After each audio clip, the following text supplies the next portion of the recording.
Dans cette vidéo, ce que je vais te montrer c'est quoi le shorting, comment faire de l'argent dans un marché baissier, mais le terme ou le vocabulaire qu'on utilise, c'est le shorting. Je vais vous parler aussi de risk management, donc comment protéger son capital. Je vais vous parler aussi des structures de marché haussier, marché baissier, comment être capable de comprendre quand il y a un renversement de tendance. Je vais vous montrer la stratégie concrète que j'utilise pour être capable de me positionner parfaitement dans un marché baissier. Donc, la chose numéro 1 que je vais vous montrer dans cette vidéo, c'est d'identifier les bris de structure. Donc, les bris de structure, il y a deux structures. OK? Il y a les structures qui sont haussières et les structures qui sont baissières. OK? Ça, c'est super important de comprendre ça. Donc, une structure haussière, comme on le voit à l'écran, c'est constitué de hauts de plus en plus haut et de bas de plus en plus haut. OK? Donc, tant aussi longtemps qu'on fait des hauts de plus en plus haut et des bas qui sont toujours de plus en plus haut, on est techniquement dans une structure haussière. Puis, quand on renverse cette structure-là, c'est qu'on vient faire un bas qui est plus bas que le bas précédent. Exemple concret de Bitcoin d'actualité. En ce moment, Bitcoin est dans une structure baissière. Puis pourquoi? Bien, tout simplement parce que le marché nous fait des hauts de plus en plus bas, OK? Puis des bas de plus en plus bas. Comment faire pour renverser cette structure-là? Bien, il faut tout simplement renverser le dernier plus haut. Donc, on a ici notre dernier plus haut qui est aux alentours de 89 000 $. Donc, pour passer d'une structure baissière à une structure haussière, il faut briser la tendance du marché qui nous donne des hauts de plus en plus bas et des bas de plus en plus bas. Donc, finalement, briser le dernier local top.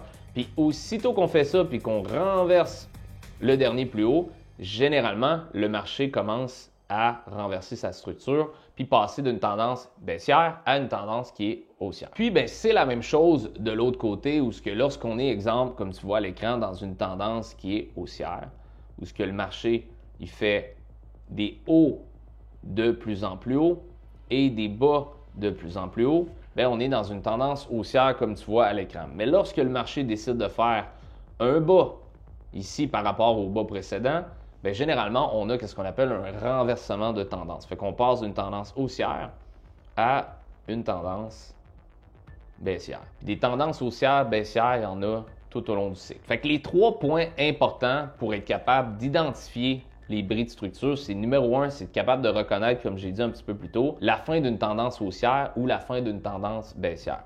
Numéro 2, c'est d'être capable de reconnaître le point de rupture indiquant qu'il y a un renversement de tendance, en comprenant support et résistance, que je vais te montrer un peu plus tard. Puis le troisième et dernier point, c'est d'avoir des bons signaux d'alerte. Nous, on utilise l'indicateur Elite pour ajuster ta stratégie de trading puis avoir une confluence de plus pour être capable de préparer ton setup si tu rentres en position short ou en position longue, peu importe où la tendance se dirige. Fait qu'une autre chose qui est super importante, c'est de repérer la nouvelle résistance. Pour être capable de te positionner en position short, lorsqu'on renverse d'une tendance haussière à baissière, il faut être capable de spot où est le niveau de résistance où ce que le prix va être rabattu, où ce que les vendeurs vont être plus présents que les acheteurs, où ce que le prix va avoir de la misère à pénétrer pour faire un haut plus haut.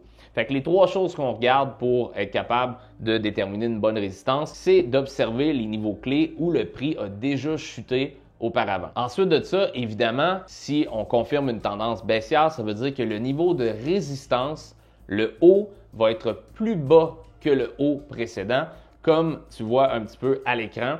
Donc, on avait des hauts de plus en plus bas et des bas de plus en plus bas. Fait que techniquement, si on est dans une tendance qui est baissière puis on cherche à rentrer en position short, bien, on va avoir une position qui va être short, on va ouvrir une position plus bas que le bas précédent jusqu'à temps qu'on ait un renversement de tendance. Il y a des opportunités de pouvoir shorter sur des résistances. Puis numéro 3, bien, c'est d'avoir une confirmation de tendance baissière durable. Fait que là où le prix renverse, bien, on arrête de shorter évidemment, on ne short pas une tendance qui est haussière, donc toujours regarder la tendance du marché. Une des choses extrêmement importantes aussi lorsqu'on fait du shorting, c'est d'avoir une gestion de risque, surtout dans un marché qui est extrêmement volatile comme la crypto. Donc, les 3 points à retenir, c'est numéro 1, c'est de définir un montant maximum que tu es prêt à perdre pendant ton trade. Fait que c'est pas de dire, moi je mets all-in, je short, c'est sûr que ça s'en va plus bas parce que généralement tes convictions basées sur tes émotions sont pas souvent tout le temps vrai. Fait que tu veux avoir un montant maximal défini que tu risques 100 ou 1000 ou 1% de ton compte ou 2% de ton compte, peu importe. Tu veux déterminer ça à l'entrée. Numéro 2, c'est d'utiliser des stop-loss pour limiter les pertes, OK? Parce que dans le shorting, la perte est illimitée. Exemple que tu short Bitcoin à 50 000 puis Bitcoin va à 1 million, il n'y a pas de fin, OK? De où ce que Bitcoin peut aller. Fait que ta perte a juste pas de fin. La différence entre faire des longs, c'est que si, exemple, que tu longs quelque chose à 2 puis qui va à 0, il peut pas aller en bas de 0. Tandis qu'à la hausse, il n'y a pas de fin. Fait que si tu mets pas de stop loss ou tu n'as pas un proper risk management, ben ta perte est juste infinie. Donc, tu vas continuellement perdre de l'argent tant que ton compte se fasse liquider. Puis, le numéro 3, c'est l'importance de la discipline dans ta gestion de ton capital. OK? C'est super important. Si tu as, exemple, 10 000 $ dans ton compte, ben tu vas pas mettre 10 000 $ dans le short. OK? Tu vas calculer 1, 2, 3% de risque de ton compte dans ta position short. Tu ne mettras pas le plein 10 000 $ dans ta position parce que si ça tourne mal, ben c'est très dur de te refaire quand tu mets tout ton capital dans une transaction. OK? La majorité des gens, c'est ça qu'ils font. Pourquoi les gens ils sont en trading peu longtemps ou en crypto peu longtemps? C'est qu'ils n'ont pas de proper risk management. Et qu'ils mettent tout ce qu'ils ont, puis après ça, quand ils se font mal, ben, ils perdent tout. Puis après ça, ils ont une mauvaise expérience. Si tu es capable d'avoir une bonne gestion de risque, ben, tu vas être capable d'être là sur le long terme. Puis parlant de risque, ben, il y a Warren Buffett qui est un des investisseurs, on le sait, les plus réputés sur la planète, qui dit « Risk comes from not knowing what you're doing ». Donc, les risques viennent de ne pas savoir ce que tu fais dans le fond. Beaucoup de monde trade et investissent dans la crypto sans savoir comment faire. Okay? Ils ne savent pas lire des chandelles, ils ne savent pas lire des tendances de marché, ils ne savent même pas shorter, ils ne savent pas comment fonctionnent les effets de levier, puis c'est pour ça que les gens perdent de l'argent. Fait que comment fonctionne le shorting? La définition du shorting, dans le fond, c'est de vendre un actif qui est non détenu dans l'espoir de racheter à un prix inférieur. Donc, le but du shorting, dans le fond, c'est de parier sur la baisse d'un prix d'un actif pour générer des profits. Le meilleur exemple que je peux te donner, c'est comme un peu le sport betting. Mettons que le Canadien de Montréal il joue contre Toronto. Tu dis, ben moi, je crois que Montréal vont gagner, OK? Puis que Montréal gagne.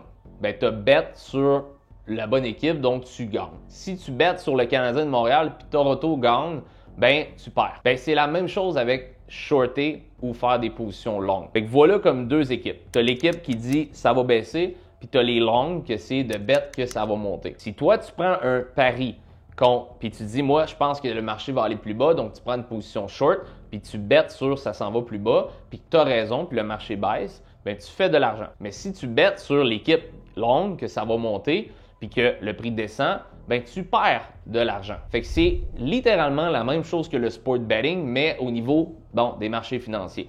Fait que c'est vraiment une technique qui est indispensable pour faire de l'argent dans ce qu'on fait parce que malheureusement, une bull run dans la crypto, pas juste dans la crypto, mais dans n'importe quel marché, c'est pas éternel. Fait que tu as des cycles haussiers, mais tu as des cycles baissiers qui sont souvent presque plus longs que les cycles haussiers. Fait que si tu sais juste faire de l'argent quand on est dans une bull run 6 à 12 mois, puis que le prix ne fait que monter dans cette petite période de temps-là, mais que tu ne sais pas comment faire d'argent lorsqu'on est dans un marché baissier ou un bear market, peut-être le 3/4 du cycle que tu rates, puis la seule chose que tu vois, c'est ton portefeuille dégringoler de 70, 80, 90% dans le temps que nous, on se remplit les poches en faisant de l'argent dans un marché baissier. Puis pour t'expliquer plus concrètement comment fonctionne la game du shorting, c'est que mettons que tu short Bitcoin à 100 000, pas de levier, là, juste normal en x1, puis là, Bitcoin drop de 10%. Bien, si tu avais acheté 100 000 de Bitcoin, bien évidemment, ton 100 000 serait devenu 90 000. Si tu avais juste acheté un Bitcoin, tu serais passé de 100 000 à 90 000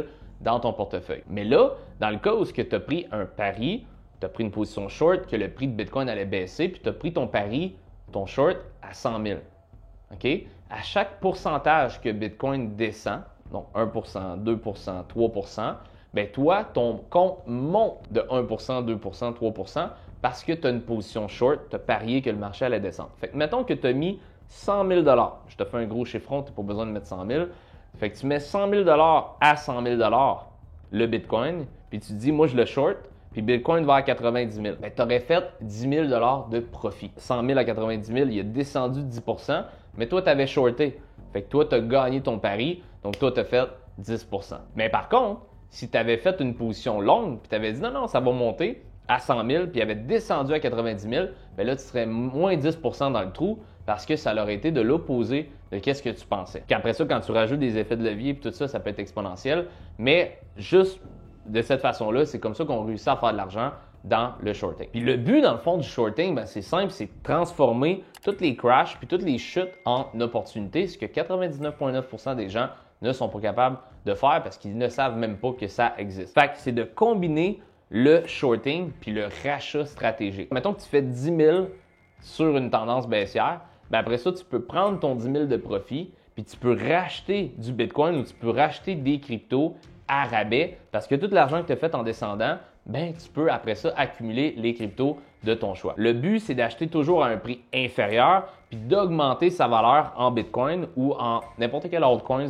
de ton choix. Puis, comme j'ai dit un petit peu plus tôt, tu as aussi l'opportunité de rajouter des effets de levier. OK?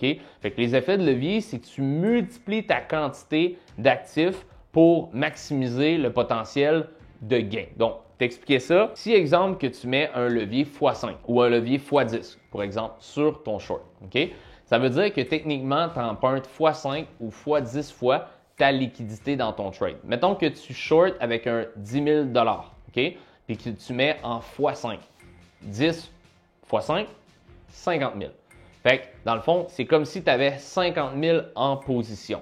Comment ça fonctionne, les mathématiques? C'est simple. Si tu es en position short et le prix descend de 1 puis tu es en x5, bien, tu gagnes 5 Si ça descend de 2 2 x 5, 10, tu gagnes 10 de ce que tu avais mis en position. Par contre, là où c'est moins sexy, si tu es en short, puis le prix monte de 1 2 3 à chaque pourcentage que le prix du Bitcoin va dans la direction opposée de ta position, bien toi, tu perds x5 fois ce pourcentage-là. Fait que tu es en short, Bitcoin à 100 000, il monte à 105 000, on parle de 5 5 x 5, 25, tu as perdu 25 de profit sur ton trade. OK?